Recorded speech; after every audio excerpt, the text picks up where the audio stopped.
saya, anggaran infrastruktur minimal harus 4 triliun.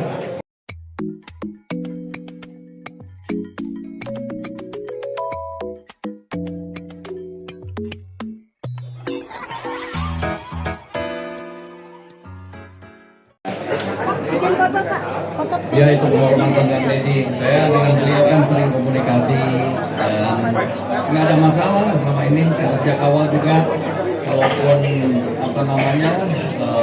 saya amanahi untuk maju di sini juga sejak awal memang all the team final ini memang kita siapapun yang jadi, insya Allah nggak masalah. Jadi Kang Deddy ini, insya Allah tadi saya ucapkan selamat kan. Saya kira itu ya.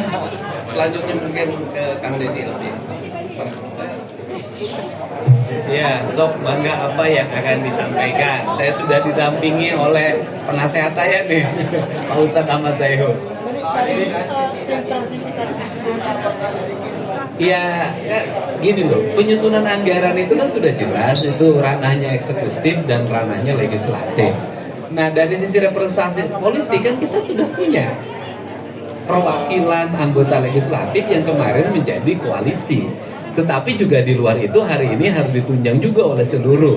Dan komunikasinya sudah saya jalin, sudah sejak lama ya, sudah saya jalin. Artinya sudah tidak ada lagi hal-hal yang mendasar yang harus menjadi bahan perdebatan. Kemudian visi misinya kan sudah disampaikan. Itu tinggal nanti direpresentasikan dalam bentuk kebijakan-kebijakan umum anggaran.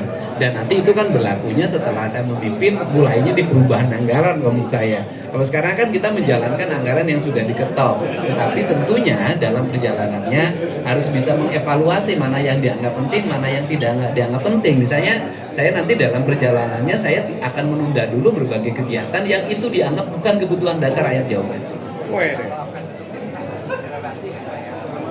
Ya, kita nggak akan bentuk tim akselerasi. Di Pemda sudah ada tim, nanti tinggal berkomunikasi menyelaraskan. Kan sekdanya sudah akrab, kepala dinasnya sudah akrab, nggak udah lagi ada perkenalan, sudah kenal kok. Ini kan bagian dari untuk membuat percepatan sehingga kita tidak mendramatisasi sebuah tidak ada masalah menjadi seolah-olah banyak masalah. Jadi ini adalah bagian langkah-langkah efektif dan kemudian yang berikutnya juga menghindarkan orang atau kelompok orang masuk dalam berbagai kegiatan pemerintah padahal dia bukan anggota legislatif dan bukan pemerintah daerah. Kan sering terjadi itu orang yang tidak punya kapasitas sebagai anggota dewan, tidak punya kapasitas juga sebagai birokrat, memiliki hak budgeting untuk menentukan kebijakan anggaran, nggak bisa, itu pemerintahan saya nggak boleh.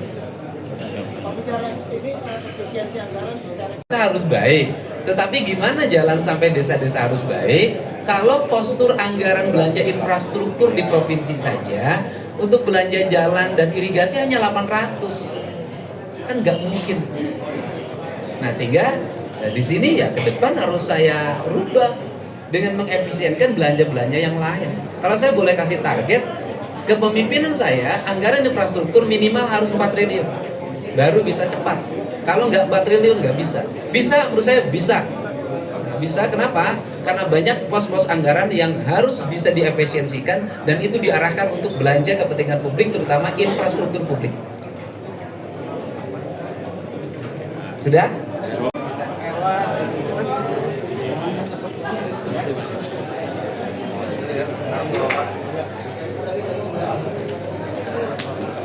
Kang Deddy,